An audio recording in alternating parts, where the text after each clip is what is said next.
You now tuned in to the Gumptown Podcast. I'm your boy Doug B. We ain't got nothing to talk about, but we got something to talk about. Let's go.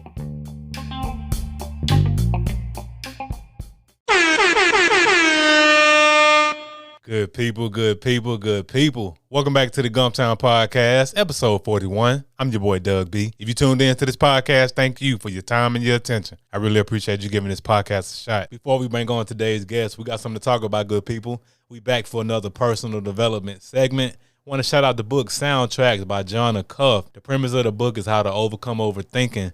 I'm a serial overthinker, good people. Took me 3 years to go from idea to actually getting this platform off the ground, but we here heading into episode 41. So to go to show you what happened when you just get started. Overthinking, overanalyzing, it costs us so much time, so much productivity, and it stifles our creativity. So I just want to really just help somebody out there who has a podcast idea, blog idea, business idea.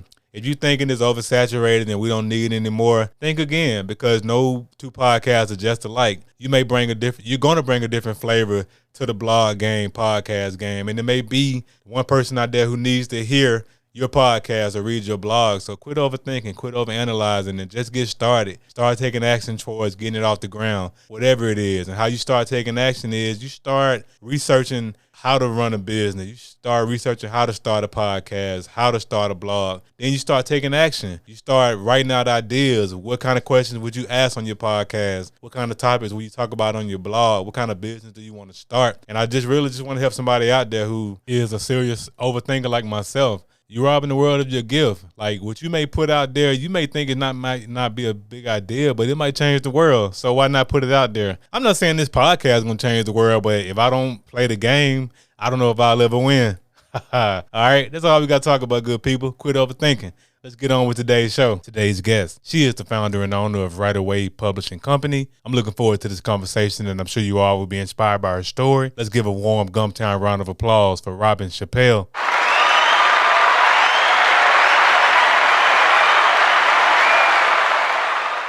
Robin, how's it going?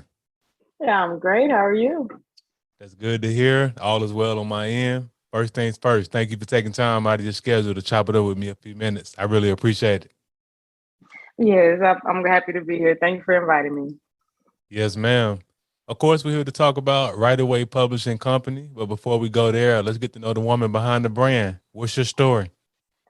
All right. So I have I've been wanting to be a writer my whole life, really. And I finally started writing books about 4 years ago. And it was prose poetry, but I wasn't, I just knew about the art of it. I wasn't really big on the business part. So I was just writing books and sending them into the self-publishing company, but I was paying like a lot of money, like every book. But I started to kind of break it down, and I realized, a lot of things were more affordable, and I decided I wanted to start my own company because a lot of authors were coming to me just asking me how I started and how I managed my time and did everything. So it's pretty easy, and especially, with our people, I want us to always have our story out there. So I decided I was going to make this company to help people in the community, especially who had a story that they wanted to tell, and really get it out there the right way. Sounds good. Sounds good. So that's so when did you first realize you had a love for writing?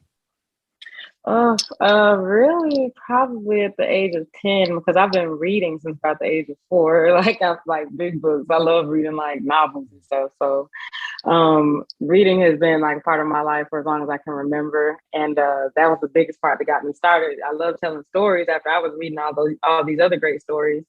So I decided to start writing poetry, and I started winning poetry contests, especially in high school, junior high and stuff. And I just kept going. Pretty much it's always therapy for me. It's what I did to pass the time while I was on deployment. And every time, I write, I get something out. So that's what I enjoy doing. Nice. I heard you mention deployment. So that sounds like you served in our U.S. military. Thank you for your service. Yeah, I did. I served for 7 years in the Army National Guard, and I did 400 days into Grid Iraq, Operation Iraqi Freedom. Wow. Appreciate your service. Yeah, thank you. So since we're talking about that, let me hear more about your military experience. How was that for you? It was very life-changing. I'll tell you that, because it's it's something that is bittersweet for me. I joined to help my parents really because tuition is crazy. And of course, they said they were going to help pay for it. So I knew I wasn't going to really stay for too long, but Mhm. I wanted to make it, you know, worth my while at least and make sure I got the benefits of it. So I did at least 7 years. And while I was in, I unfortunately was sexually harassed by another soldier. So that's also something that I do is a lot of different mental health trainings and briefings, presentations. I do public speaking on suicide because I went down that road. So that's one of the biggest things about it that I can tell about my military experience that it made me into the person I am today because of a lot of circumstances that I got through. But yeah, I definitely wouldn't wish that feeling upon my worst enemy. So I try to help everybody out as much as I can.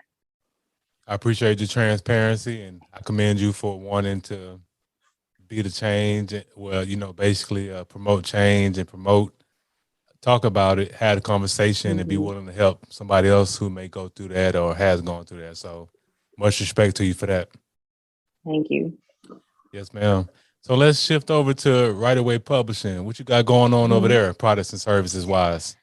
Okay, so really, I started it last year, and I'm just so excited about it because it's really just the foundation of everything right now. And I have three authors. One is a cookbook author right now, and the other one is a poet. I have everything together as far as I do everything. Really, I help you design your book, edit it, format it. I build their websites, marketing, content, anything that you need to actually sell your book. I'm willing to help authors with.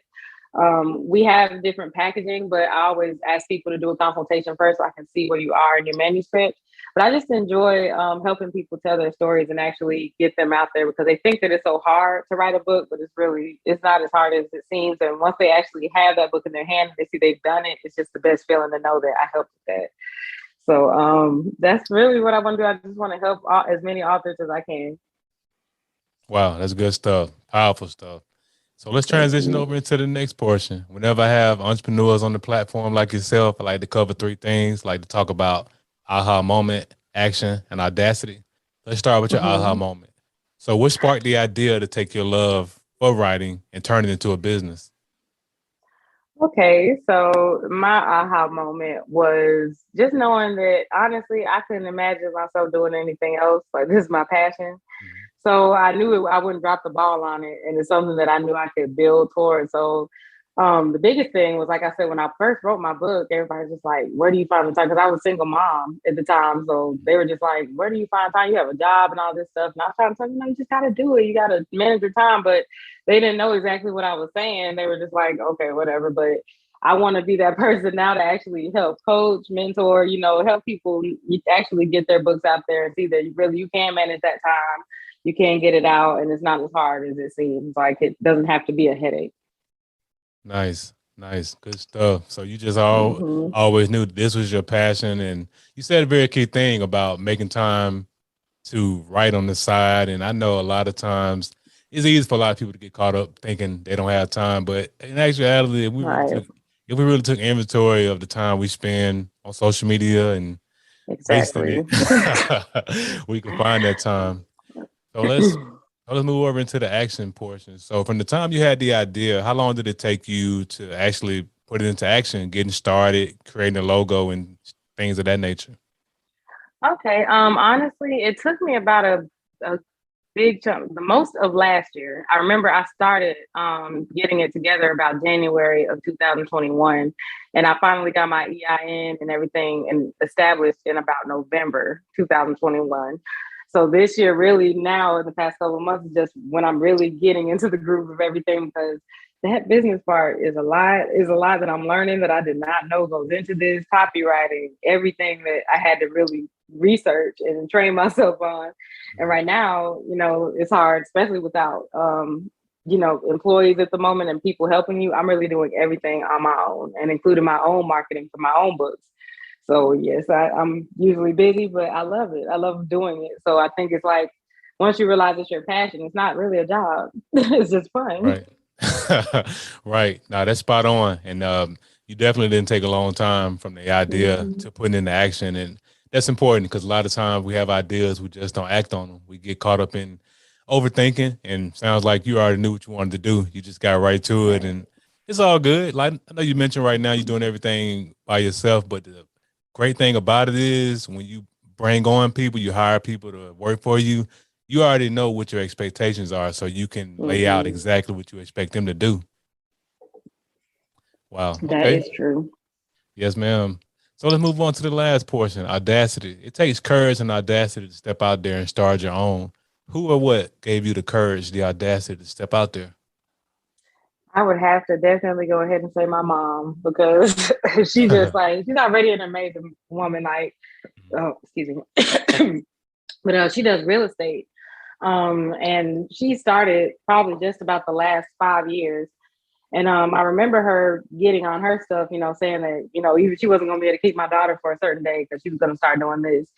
So one day, I remember she was talking to me and she was just like, you have the potential to do like a lot more. She's like, you'll start doing stuff and then you kind of start down yourself and you back away in like 2, 3 weeks. And I'm like, really? Like she kind of told me the truth about myself. So she's like, you have good ideas. She's like, you'll get them out there, but then it's like you just veer off, like you kind of lose hope in it. And I'm like, okay, I get that. So I decided for her, and since she was doing her thing and she stayed on, I'm like, I have to stay on my stuff and like really keep consistency alive. So that's what really helped me is like I just heard her voice in my head saying you back away from what you, so I was like, yeah, she's right. And now I don't back away. I just keep going. I just, when I think it, I do it.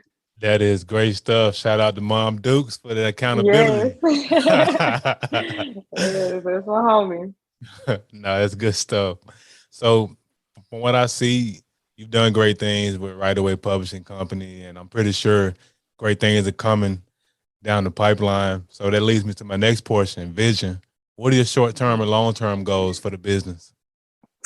Okay, so short term, by the end of this year, I definitely want to have at least up to 5 to 6 authors that I've helped fully publish their book, market it, and help them get sales, and to show that I'm really just on it.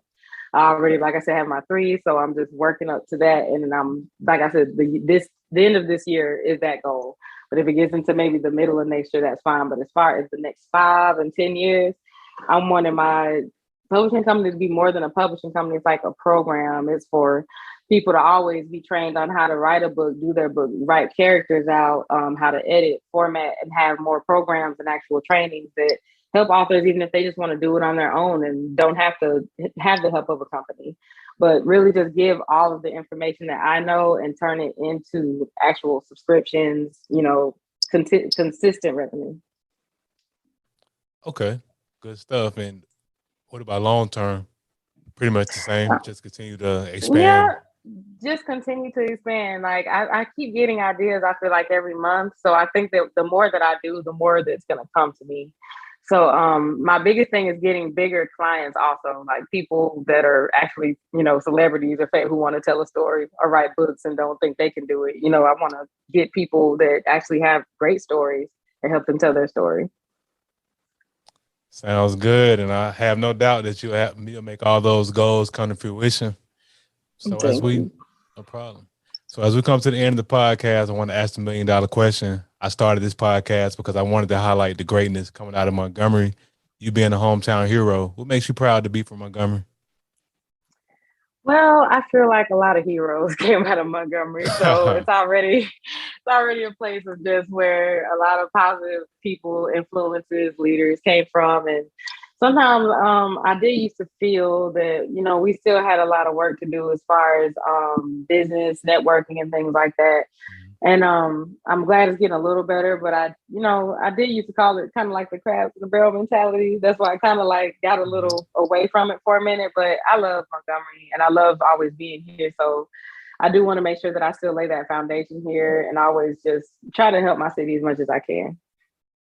Yes, ma'am. That's good stuff. And trust me, I used to think like that as well. Just coming up, just crabs in the barrel mentality. And I just had to realize, like, basically Montgomery, and I'm pretty sure you can attest to this. Montgomery, one of those cities you have to take initiative and actually step out there because, in Right. terms of, it's just the mindset here. It's we're a little behind the times to to be nice. That's what yeah, you're right. That's what I was trying to get Yeah, we're a little bit behind the times, but always good to know that somebody from the Gump is out there doing great things such as yourself doing with Right Away Publishing. So that's good stuff, and that was a powerful piece. How can the people connect with you, Mhm. Robin? What are your social media handles? Facebook and IG.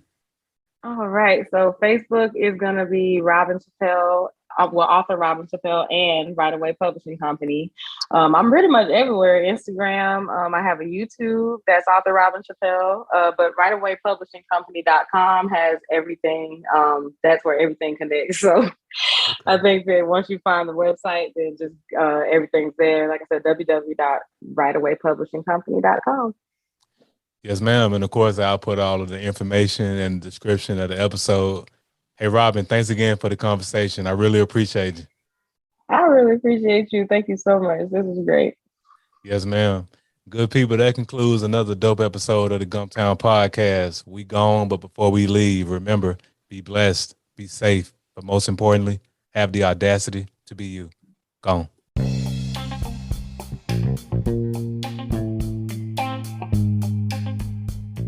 Thanks again for tuning in. I appreciate your time and your attention. Until next time.